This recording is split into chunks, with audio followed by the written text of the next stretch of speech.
Praise the lord. చేరొచ్చిన మీకు అందరికీ ప్రభు యేసుకృష్ణ శుభాలు తెలియజేస్తున్నాను. ఈ దినము కొరకు ఏర్పాటు చేయబడిన లేఖన భాగము అపోస్తలుల కార్యములు 20వ అధ్యాయము 10వ వచనం. అంతటా పౌలు క్రిందకు వెళ్ళి అతని మీద పడి కౌగులించుకొని, మీరు తొందరపడకుడి, అతని ప్రాణం అతనిలో నున్నదని వారితో చెప్పాను. Praise the lord. దేవునికి స్తోత్రం. హల్లెలూయా, హల్లెలూయా, హల్లెలూయా. క్రీస్తునందున్న ప్రియ సహోదరి సహోదరులారా, ప్రభు కృపను బట్టి అనుకోకుండా కాదు, దైవ చిత్త ప్రకారం శాంతి టీవీ అనే ఛానల్ దగ్గరికి మీరు వచ్చారు. శాంతి టీవీ ఛానల్లో ప్రసారం అవుతున్నటువంటి ఆయన హెచ్చవలసి ఉన్నది అనేటువంటి కార్యక్రమం చూడటానికి దేవుడు మిమ్మల్ని ఏర్పాటు చేసుకున్నాడు, మీకు సమయాన్ని ఇచ్చాడు. కనుక దేవుడిచ్చిన అవకాశాన్ని వినియోగించుకుంటూ ఈ కార్యక్రమం చూస్తున్నందుకు మీకు ప్రత్యేకమైన వందనాలు, అభినందనలు తెలియజేస్తున్నాను. రండి, ఇది మీ కార్యక్రమం, మీ ఫ్యామిలీ కార్యక్రమం, మీ ప్రోగ్రాం, డైలీ ప్రోగ్రాంగా మీరు భావించండి, మీ అనుదిన కార్యక్రమంగా మీరు భావించండి. కొంతమంది, అందరని కాదు, కొంతమంది మహిళలు కొన్ని సీరియల్స్ చూస్తారు. ఒక 10 ఎపిసోడ్స్ తర్వాత 11వ ఎపిసోడ్, మళ్ళీ 21వ ఎపిసోడ్, మళ్ళీ 31వ ఎపిసోడ్, 41వ ఎపిసోడ్, ఇలా చూడరు. చూస్తే వాళ్ళు ప్రతిరోజు చూస్తారు. ఎందుకంటే లింక్ మిస్ అయితే స్టోరీ మిస్ అయిపోతారు, అర్థం కాదు అనేటువంటి భావనతో ప్రతిరోజు రేపటి గురించి, రేపేం రాబోతుంది అనే దాని గురించినటువంటి విషయాలు కూడా కొద్ది క్లిప్ కనెక్ట్ చేస్తాడు లాస్ట్న. దీని ద్వారా అంటే రేపటి ఎపిసోడ్కు ఎదురు చూసే విధంగా, దాని మీద ఆసక్తి కలిగించే విధంగా వాళ్ళు ప్లాన్ చేస్తారు. చూడండి ఎంత తెలివితేటలో వాళ్ళని. అందుకనే ఆ మాటలు, ఆ కృత్రిమమైన మాటలు, కృత్రిమమైన నవ్వు, ఆ కృత్రిమమైనటువంటి ప్రేమ, ఇవన్నీ ప్రజలను ఆకర్షిస్తున్నాయి. ముసుగులతో కూడుకున్నటువంటి ఆ మమతలు, మమకారాలు కదా, రంగులు పులుముకున్నటువంటి ఆ బంధాలు, ఇవన్నీ అంతా ఆర్టిఫిషియలే, కృత్రిమంగా ఉంది.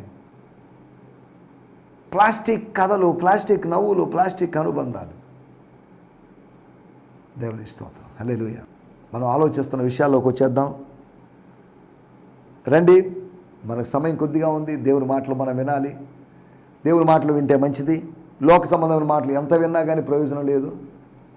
దేవుని మాటలు వినడం వల్ల, దేవుని మాటలు వినే వ్యక్తి, ప్రకటించే వ్యక్తిని దేవుడు మీ దగ్గర పంపించిన అది మీకు ఆశీర్వాదకరం. దేవుని మాటలు చెప్పేటువంటి వ్యక్తిని మీరు ఆహ్వానించి, మాకు కొన్ని మాటలు చెప్పండి సార్. నీవును నీ ఇంటి వారు ఏ మాటల ద్వారా రక్షణ పొందుతారో ఆ మాటలను నీకు తెలియజేసేటువంటి, నీకు దర్శనంలో కనబడినటువంటి, నువ్వు చూసినటువంటి పేతురు అనే వ్యక్తిని పిలిపించుకో. నీకు సమీపంలో ఉన్నాడు, కొన్ని కిలోమీటర్ల దూరంలో ఉన్నాడు. యెరూషలేములో ఉండాల్సిన వాడు నీ కోసం ఉన్నాడు. కాబట్టి go and meet him, or bring him or take him to your house. నీవును నీ ఇంటి వారు ఏ మాటల ద్వారా రక్షణ ఆశీర్వాదం పొందుతారో, రక్షణ ఆనందం పొందుతారు. నీవును నీ ఇంటి వారు ఎలాగ ఆర్థికంగా లబ్ధి పొందుతారో, నీవును నీ ఇంటి వారు ఎలా విజయం సాధిస్తారో, నీవును నీ ఇంటి వారు ఇతరుల కన్నా పైగా ఉంటారో, నీవును నీ ఇంటి వారు ఎలాగ శత్రువులు నాశనం చేస్తారో కాదు, ఇవన్నీ కాదు. నీవును నీ ఇంటివారు, నీవును నీ ఇంటివారు ఇల్లు ఎలా కట్టుకుంటారో, వాహనాలు ఎలా కొనుక్కుంటారో, ఇవన్నీ కాదండి. నీవును నీ ఇంటివారు రక్షింపడాలి. కొర్నేలి ఇంటివారు, లూదియా ఇంటివారు, జైలు అధికారి ఇంటివారు, ఎవ్వరు కూడా నశించిపోవటానికి ఇష్టం లేదు. దేవుని స్తోత్రం, హల్లెలూయా.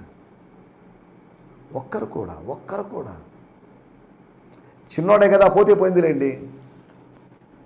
నాకు 2 కొడుకులు ఉన్నారు, లేకపోతే 3 కొడుకులు ఉన్నారు, ఒకరు పోతే పోయిందని ఎవరు అనుకోరు. 100 గొర్రెలు ఉన్నాయి కదా, ఒకటి పోతే పోయిందని కాపరు అనుకోలేదు. ఒకటి కూడా ఎందుకు పోవాలి? 10 నాణ్యాలు ఉన్నాయి, ఒకటే కదా పోయింది, 9 అలాగే ఉన్నాయి కదా, పోయిన దాంతో నాకెందుకులే అనుకోలేదు. ఎందుకు పోవాలి? పోవాల్సిన అవసరం ఏంటి? దేవుని బిడ్డలారా, మీరు సంఘాన్ని విడిచి ఎందుకు వెళ్ళాలి? సహవాసాన్ని విడిచి ఎందుకు వెళ్ళాలి? వెళ్ళాల్సినంత అవసరమే ఉంది. వెళ్ళాల్సిన అవసరం లేదు. మీరు ఉండాలి, సహవాసంలో ఉండాలి, మందంలో ఉండాలి, మీ స్థానిక చర్చ్లో ఉండాలి. దేవుని స్తోత్రం. హల్లెలూయా.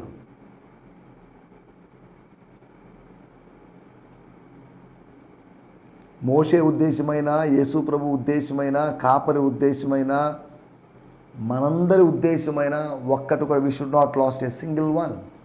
ఒక కుటుంబ యజమానుడు ఏ విధంగా తన కుటుంబ సభ్యులు ఎవరిని పోగొట్టుకోవడానికి ఇష్టపడ్డో ఆ విధంగా మనం అలాంటి అనుభవంలో ఉండాలి. నిన్నటి ఎపిసోడ్లో మనం ఆలోచించిన విషయాలు బాధ్యత, మాట్లాడే బాధ్యత, ప్రసంగించే బాధ్యత, ప్రీచింగ్ టీచింగ్ చేసే బాధ్యత, సువార్తను ప్రకటించే బాధ్యత మనకుంది. నేను అపోస్తలుడిని కాబట్టి నాకు సువార్త ప్రకటించే బాధ్యత దేవుడు నాకు ఇచ్చాడు. మీరు అందరూ అపోస్తలు కాదు, అందరూ అపోస్తలు అని కూడా ప్రశ్నించాడు పౌలు. కాబట్టి సువార్తికులు అనబడిన వారికి మాత్రమే సువార్త ప్రకటించాల్సిన బాధ్యత అప్పగించబడిందని కాదు, అందరికీ. ఎవరైతే విని సువార్త విని స్పందించి బాప్తిజం తీసుకొని శిష్యులుగా కొనసాగుతున్నారో, వాడు శిష్యుడిగా కొనసాగుతూ ఉండగానే శిష్యులు తయారు చేయాలి.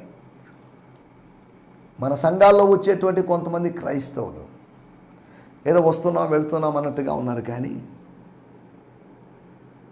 వాళ్ళు సంఘానికి కొంతమందిని తయారు చేసి ఇచ్చేవాళ్ళుగా, కొంతమందిని నడిపించేవాళ్ళుగా, కొంతమందిని మరణం నుంచి తప్పించేవారుగా, కొంతమందిని ఆత్మీయ విధానాల్లో ఆత్మీయంగా సరిచేసి తిప్పే విధంగా, ఆత్మ సంబంధమైన సంతానాన్ని కనే విధంగా మనం ఉండాలి. ఆత్మీయ గొడ్రాళ్ళుగా మనం ఉండడానికి వీల్లేదు. దేవుని స్తోత్రం. హల్లెలూయా. మనం 4 విషయాలు ఆలోచించాం నిన్న. దేవుని రాజ్య ప్రవేశాన్ని గురించి మాట్లాడాలని ఒకటి, రెండోది క్షేమాభివృద్ధిని కలిగించేటువంటి మాటలే మాట్లాడాలని. అన్ని మాటల వలన క్షేమం లేదు, అన్ని పనుల వలన క్షేమం లేదు. నాకు అన్ని విషయంలో స్వాతంత్రం కలదు, కానీ అన్నీ చేయదగినవి కాదు, అన్ని క్షేమాభివృద్ధిని కలుగు చేయలేవు. మన గోల్, నేను ఈ పని చేస్తున్నాను, నేను ప్రకటిస్తున్నాను, నేను వింటున్నాను, నేను చదువుతున్నాను, దీనివలన నాకు ఆత్మీయ ప్రయోజనం ఏంటి? దేవుని స్తోత్రం. హల్లెలూయా. మనము కృపాసహితంగా మాట్లాడాలని, ఏదో పిచ్చి పిచ్చిగా వెర్రెరుగా మాట్లాడి దానివల్ల ఏం ప్రయోజనం? కృపాసహితంగా మనం మాట్లాడుకోవాలని, కృపనే కేంద్రంగా చేసుకొని, కృపను ఆశ్రయిస్తూ, కృపను బట్టి అతిశయిస్తూ మనము ప్రభువుని కృపను బట్టి కృపాసహితముగా, ఏ విధంగా కూరలో ఉప్పేస్తే రుచిగా ఉంటుందో, చప్పదనాన్ని కోల్పోయి రుచినిస్తుందో, మన సంభాషణలో కృప కలిపినప్పుడు, కృప అనేటువంటి సాల్ట్ని మనం కృప అనేది సాల్ట్ కాదండి, కృపా లవణాన్ని మనము కలిపినప్పుడు, జోడించినప్పుడు అది రుచికరంగా స్వీకరించడానికి సిద్ధంగా ఉంటుంది. లేదంటే కొద్దిగా సాల్ట్ తెస్తారా, కొద్ది కలిపితే సరిపోతుందండి అని అన్నట్టుగా. దేవుని స్తోత్రం. హల్లెలూయా. స్తోత్రం. 4వదిగా ఇక్కడ బోధించినప్పుడు,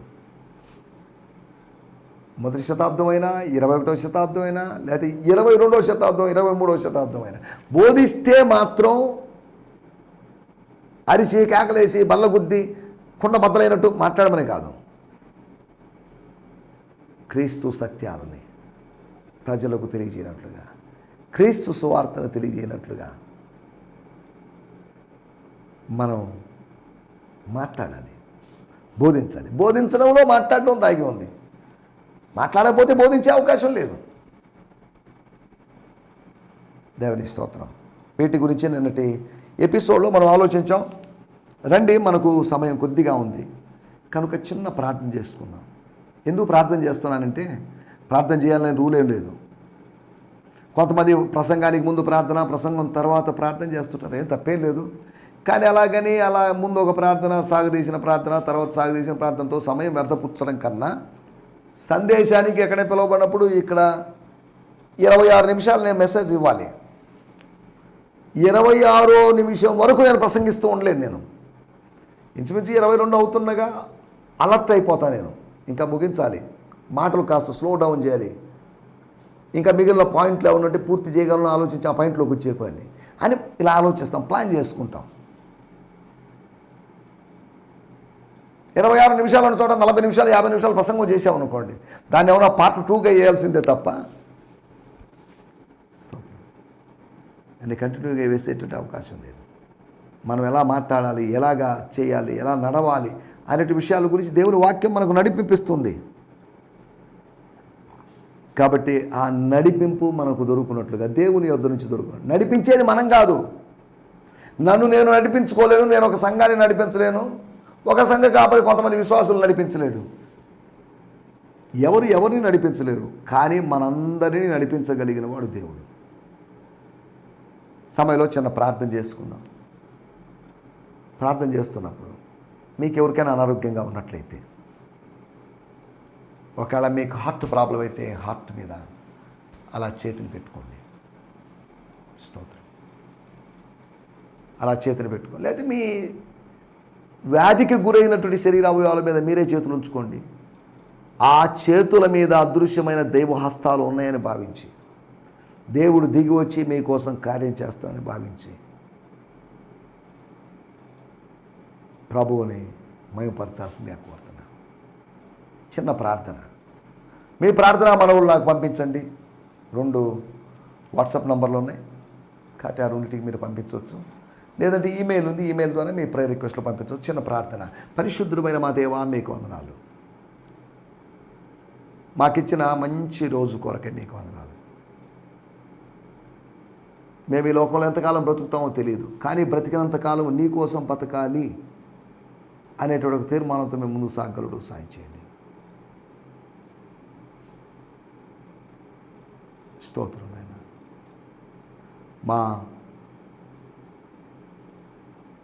వీక్షకులలో ఎవరైనా కుటుంబ సమస్యలతో బాధపడుతున్నట్లయితే, అనగా భార్యాభర్తల మధ్యలో సమాధానం లేని పరిస్థితి, ఈరోజు మీ దాసునిగా నేను ప్రకటించినట్లుగా వారి శరీర భాగముల మీద విశ్వాసమునకు గుర్తుగా చేతులు ఉంచుకోమని చెప్పాను. కనుక మీ అదృశ్య హస్తముతో ఆ పెట్టబడినటువంటి చేతి మీదకి మీ చేయి దిగిరాగలడు సాయం చేయమని, తద్వారా మీరు రోగుల మీద చేతులు ఉంచుతారు, అప్పుడు మీకు స్వస్థత కలుగుతుందని చెప్పినట్లుగా. తండ్రి మీకు వందనాలు. టీవీలో నుంచి నేను కొంతమంది తలల మీద చేతులు పెట్టలేను, కనుక వారి కొరకు ప్రార్థన చేస్తున్నాను. హస్త నిక్షేపణ అనేది నేను చేయకపోయినప్పటికీ, ఇంపార్టేషన్ అనేది నేను చేయలేకపోయినప్పటికీ, తండ్రి మీకు వందనాలు చేయిస్తున్నాను. రోగం ముదిరి కొంతమంది మరణావస్థకు వస్తున్నారు, కొంతమంది మరణించి కుటుంబ సభ్యులను కోల్పోయి దుఃఖంలో ఉన్నారు. కాబట్టి మీ సన్నిధానానికి వస్తున్నాం. మీకు మేమేది చెప్పాల్సిన అవసరం లేదు, నువ్వు సమస్తము ఎరిగిన వాడివి.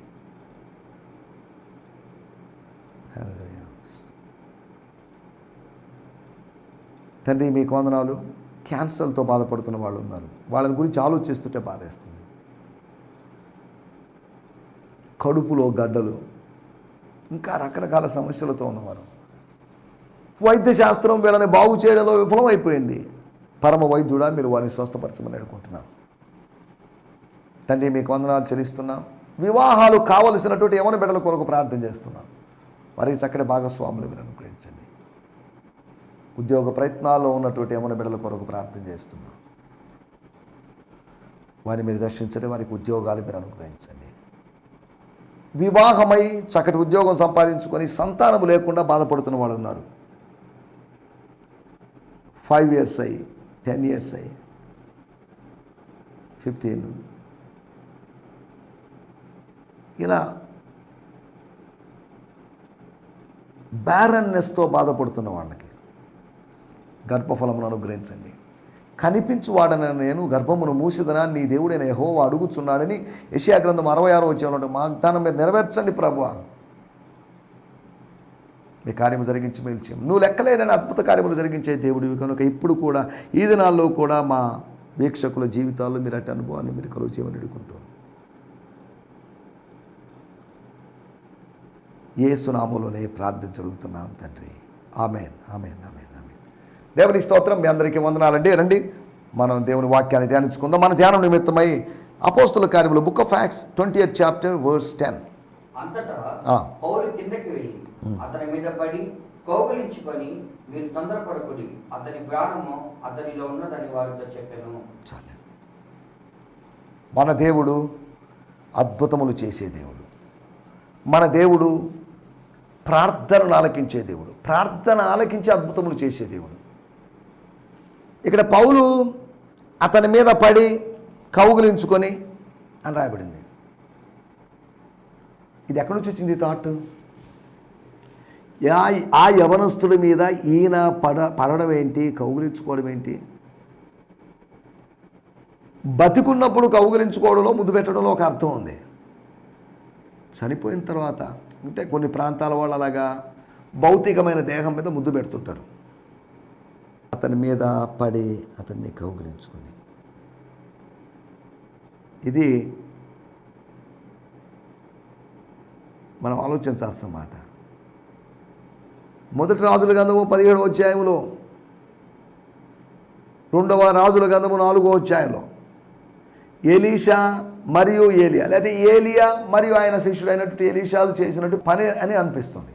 అంటే మనం అక్కడ చదువుకుంటాం, మరలా తిరిగి పౌలు ఇలా చేశాడు, యేసు ప్రభు ఇలా ఎక్కడ చేసినట్టు చూడలేదు. అంటే ఇలా చేయకూడదని కాదు, మృతులైన వాళ్ళ విషయంలో ఇలా జరిగింది కనుక వాళ్ళు బతికారు. ఈరోజు కూడా ఒకళ్ళు చూద్దాం ప్రయత్నం చేస్తామని దయచేసి ప్రయత్నం చేయడానికి, ప్రయోగాలు చేయడానికి ప్రయత్నం చేయొద్దు. తను పూర్వీకుల యొక్క మాదిరిని అనుసరిస్తున్నాడు. పాత నిబంధనలో ఉన్నటువంటి ఆ మోడల్స్ని తాను ఇమిటేట్ చేస్తున్నాడు.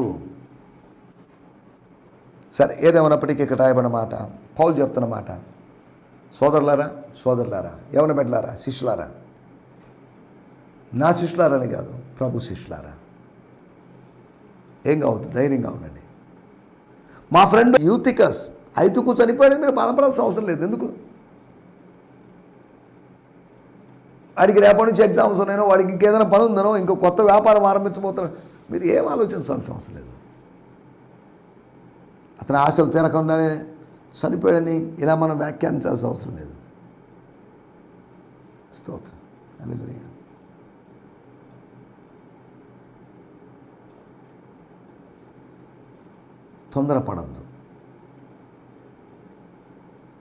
తొందరపడద్దు. Don't be in hurry. That is the message. నేను చదువుతున్నాను, వాడుక భాషలో కూడా మనం చదువుకుందాం. 20వ అధ్యాయము, అంటే అపోస్తల కార్యములు 20వ అధ్యాయం 10వ వచనం. Stop your worrying. ఎందుకు ఆందోళన చెందడం? ఆపేసాడమ్మా. ఎవరు ఆందోళన చెందాల్సిన అవసరం లేదని. He is come back to life. వచ్చేసాడు, బతికాడు, జీవం వచ్చింది, చైతన్యం వచ్చింది, జీవవాయువు, ప్రాణాత్మ, లేకపోతే ఇతరులోకి జీవాత్మ ప్రవేశించింది. మీరు కంగారు పడాల్సిన అవసరం లేదని. చదువుదాం, వాడుక భాషలో చదువుకుందాం. పౌలు కిందకి వెళ్ళి ఆ యువకుడిని పక్కన ఒరిగి అతన్ని తన చేతులతో ఎత్తి, దిగులు పడకండి, ప్రాణం ఉంది అని అన్నాడు.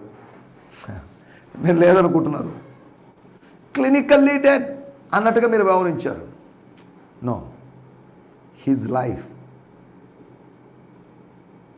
Was with God, but his life is with him, in him. మన ప్రాణము యెహోవా యొద్ద ఉన్న జీవపు మూటలో ఉంచబడినది. మన జీవము క్రీస్తు యేసులో దాచబడి ఉన్నది. ఓకే, కానీ ఈ కుర్రవాడిని గురించి రాయబడింది, యూటికస్ను గురించి, ఐతుకును గురించి రాయబడింది. స్తోత్రం. అతడు చనిపోలేదు. అరే, 3వ అంతస్తు నుంచి పడితే చనిపోకపోవడం ఏంటి? పౌలు పాస్టర్ గారు అశాస్త్రీయంగా మాట్లాడుతున్నారే. శాస్త్రీయంగా మాట్లాడడం లేదు, ఇతను చేసేది కరెక్ట్ కాదు. పౌలు చెప్పిన దానిని ఎవరు నమ్మలేదు. అపోస్తల కార్యముల్లో 27వ అధ్యాయం 11వ వచనం. ఆయనను శతాధిపతి, సెంచూరియన్, పౌలు చెప్పినది నమ్మక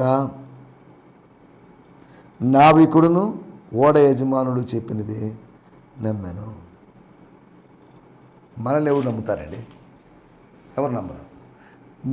మనల్ని నమ్మకపోవడం అటుంచి మనము ప్రకటించిన దాన్ని కూడా నమ్మడం లేదు. మేము ప్రకటించిన సువార్తను ఎవరు నమ్మిరి? మేము తెలియజేసిన సమాచారం ఎవరు నమ్మారండి? ఇది బాగుందే అన్నట్టుగా బాధపడ్డాడు ప్రవక్త. తొందరపడద్దు. మనిషికి తొందరపడేటువంటి ఒక అలవాటు ఉంది, ఒక దుడుకు స్వభావం ఉంది. అలా తొందరపడద్దు. మనం కూడా ఆలోచించబోతున్నమాట. తొందరపడద్దు. పరిస్థితులు ప్రతికూలంగా ఉన్నప్పటికీ తొందరపడొద్దు. విమర్శించడానికి తొందరపడొద్దు. చెడుగా మాట్లాడడానికి తొందరపడొద్దు. మాట్లాడుకు నిదానించువారు, కోపించుటకు నిదానించువారు. స్లోగా ఉండండి. కోపగించకపోయినా పర్లేదు, మాట్లాడకపోయినా పర్లేదు, కానీ వినండి. లిసన్ కేర్ఫుల్లీ, చాలా జాగ్రత్తగా వినండి. చెవులు రిక్కించి వినండి. ఈ మాట్లాడుతున్నది ఎవరో తెలుసుకోండి. విస్తార జలప్రవాహం, తన స్నేహితుడైనటువంటి యేసుక్రీస్తు యొక్క ధ్వని కాదు, శబ్దం కాదు అది. తాను విన్నది విస్తారమైన జలప్రవాహముల ధ్వని విన్నాడు. ఎక్కడపా అని వెనక్కి తిరిగి చూశాడు. ముందు చూడలేదు, ముందు ఎక్కడ ఏం కనిపించలేదు. వెనక్కి తిరిగి చూసినప్పుడు దీపస్తంభాలు కనిపించాయి. దీపస్తంభాలు ఏంటబ్బా? సంఘం. ఆ దీపస్తంభముల మధ్యలో సంచరించే యేసు. దేవునికి స్తోత్రం, హల్లెలూయా. మనం దైవ దర్శనాన్ని చూడగలము. లోకము చూడలేని దాన్ని మనం చూడగలము. తొందరపడకుండా ఉండడం మంచిది. దీని గురించి 4 విషయాలు మీకు జ్ఞాపకం చేస్తాను. చదవండి. అపోస్తుల కార్యములు 19వ అధ్యాయం 36వ వచనం పక్కనే ఉంటుంది కనుక.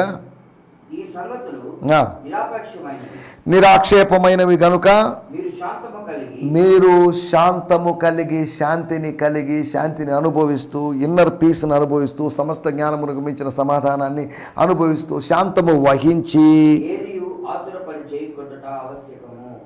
ఏది ఒక్క పని కూడా ఆతురపడకుండా, టెన్షన్ పడి, కలవరపడి చేయకుండా ఉండడం ఆవశ్యకం. స్తోత్రం, హల్లెలూయా. కరణం గారు అక్కడికి వచ్చి అంటున్నారు, ఏందండి అల్లరేంటి? ఏంది మీకేం పని లేదా? అసలు వీళ్ళు చూస్తుంటే వీళ్ళు అమాయకుల్లాగా ఉన్నారు, పౌలు అమాయకుల్లాగా ఉన్నాడు. ఏంటి, ఎందుకు మీ అల్లరి? తొందరపడి ఏ పని చేయొద్దు. తొందరపడి ఏ పని చేయొద్దు. Don't do anything with hurriness. ఏ పని కూడా తొందరపాటుతో చేయొద్దు. రెండో విషయాన్ని నేను మీకు జ్ఞాపకం చేస్తాను. 116వ కీర్తన 11వ వచనం. నేను తొందరపడిన వాడినై ఏ మనుషులను నమ్మదగిన వాడు కాడనుకుంటుని. స్తోత్రం, హల్లెలూయా, స్తోత్రం. ఏంటంట అందరం మనం చెప్పేటలాగబ్బా ఎవడు మంచోడు లేడండి, ఎవరిని నమ్మడానికి లేదండి. కీర్తనాకారుడు కూడా అదే అభిప్రాయాన్ని వ్యక్తం చేస్తున్నాడు. అంటే మనుషులు నమ్మదగిన వాడా అంటే మనుషులు నమ్మదగిన వాడు కాదు, కానీ కొంతమంది నమ్మదగిన వాళ్ళు ఉంటారు. మన జీవితంలో కొంతమంది నమ్మదగిన వాళ్ళని, ముందు దగని వాళ్ళని, తర్వాత నమ్మదగిన వాళ్ళని దేవుడు పంపిస్తాడు. స్తోత్రం. Even when it seems I'm surrounded by many lights and though I'm hurting in my suffering and trauma I will stay with. సరే, ఇక్కడేం కరెక్ట్గా నాకు కనిపించడం లేదు. నేను తొందరపడిన వాడినై నేను ఇలా అనుకున్నానంటే నాలో నేను మాట్లాడుకున్నాను. అనుకోవడం అంటే మనతో మనం మాట్లాడుకోవడం, మన మనసుతో మాట్లాడుకోవడం. మాట్లాడకుండా ఉండాలి. తొందరపడి మాట్లాడకూడదు, తొందరపడి పని చేయకూడదు. సామెతల గ్రంథము 19వ అధ్యాయం 2వ వచనంలో రాయబడింది, తొందరపడి నడుచు వాడు పడిపోతాడు. తొందరపడి నడవద్దు, హడావిడిగా నడవద్దు, కూల్గా, ప్రశాంతంగా. నా జీవిత దినములన్నీ మెల్లగా నేను నడుచుకుందును అని హిజ్కియా రాజు బాగైన తర్వాత అన్నాడు. 4వ విషయం చెప్పి ముగిస్తాను. రూతు గ్రంథము 1వ అధ్యాయము 14-15 వచనాలు చూడాల్సిన అవసరం కూడా లేదు. ఎందుకంటే అక్కడ ఓర్ఫా అనేటువంటి ఒక ఆమె ఒక తీర్మానం తీసుకుంది. ఎలాగో భర్త చనిపోయాడు, అత్త అత్తే కదా, అత్త అమ్మ కాదు కదా, ఎందుకులే అత్తమ్మని మంచి ఒక హగ్ ఇచ్చి, ఒక కిస్ ఇచ్చి, అత్తమ్మకు ఒక ముద్దు పెట్టి, అత్తమ్మని కౌగిలించుకొని, అత్తమ్మ నువ్వంటే నాకు ప్రేమే, కానీ ఏం చేస్తావు చెప్పు, వెళ్ళాల్సి వస్తుంది. My mother is waiting, my father is waiting, my kith and kin are waiting, కాబట్టి లెట్ మీ గో అన్నట్లుగా తొందరపడి తీర్మానం తీసుకున్నటువంటి ఓర్ప అడ్రస్ లేకుండా పోయింది. ఆ వచనాల తర్వాత ఆమెను గురించి మనం చూడలేము. ఏమాత్రం తొందరపడకుండా ఉన్నటువంటి, తొందరపడి తీర్మానం తీసుకోకుండా ఉన్నటువంటి రూతు ఆశీర్వదించబడింది. అందుకనే మనకి ఇక్కడ రాయబడింది, మీరు తొందరపడవద్దు, తొందరపడకండి, తొందరపడాల్సిన అవసరం లేదు అని పౌలు అన్నాడు.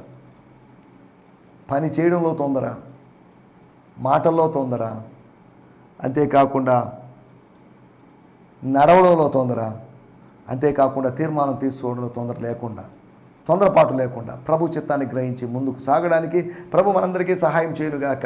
ఆమేన్. హల్లెలూయా. లేలుయా. ఈ సందేశము మీకు ఆశీర్వాదకరంగా ఉందని నమ్ముచున్నాము.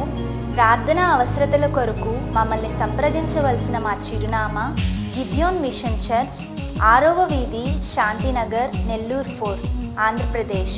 పిన్ 524004. మా ఫోన్ నంబర్లు 7036443613 మరి ఒక నంబర్ 9392293010. మా ఈమెయిల్ ఐడి gfihmi2015@gmail.com. దేవుడు మిమ్మును ఆశీర్వదించునుగాక. ఆమేన్.